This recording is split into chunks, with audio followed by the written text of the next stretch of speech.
Je m'appelle Drissa Kanambaye, je suis doctorant en information et communication et aussi consultant dans la même matière. Je vis en Belgique depuis une dizaine d'années et je me permets de me présenter aussi comme un entrepreneur social au regard de mes activités humanitaires. Le Mali de mon rêve, c'est un Mali où les gens ne sont pas attentistes, où les gens sont responsables, où les gens ne sont pas fatalistes, où les gens ne sont pas en train de tendre toujours leurs mains ou bien chercher un pays salvateur.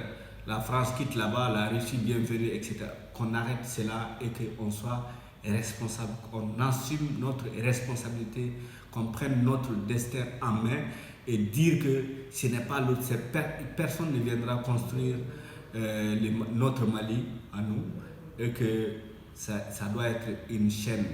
Les mécaniciens à sa place, les chauffeurs à sa place, les ministres à sa place, les directeurs à sa place pour construire un Mali nouveau. De toute ma petite existence, je n'ai jamais attendu qui que ce soit pour faire ce que je peux. Je ne me dis pas, je ne me pose pas la question de dire que ceci relève de la compétence du ministre, ceci relève de la compétence du député ou du maire. Je fais d'abord ce que je peux et ensuite, avec les preuves en main, je viens dire, si c'est au-delà de mes moyens, dire, bon voilà, maintenant, en tant qu'État, en tant que responsable, est-ce que vous pouvez nous aider à achever le chef-d'œuvre qu'on est en train de construire? Dans mon village, dans la commune de Ouadouba, cercle de Bandiagara, il n'y avait par exemple pas un centre de santé depuis l'indépendance. Donc en 2012, quand je suis parti là-bas, bon, j'ai essayé de prendre les choses en main.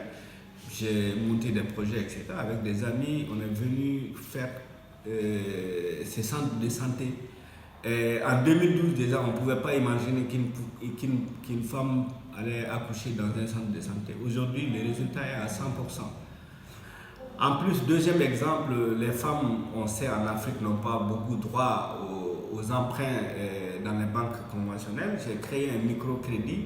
J'ai commencé en 2015 avec quelque chose comme 2,5 millions avec 23 personnes. Aujourd'hui, elles sont plus de 1600 bénéficiaires et elles ont un capital de plus de 55 millions.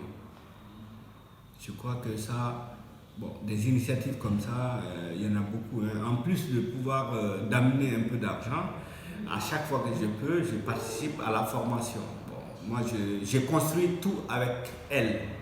Donc, je ne viens pas avec des idées, des projets déjà écrits, mais ensemble, on se met sur la table, on se dit qu'est-ce qu'on peut faire pour que le quotidien de tout le monde, de chacun, soit amélioré. Et c'est comme ça qu'on travaille et Dieu merci pour l'instant, ça a réussi.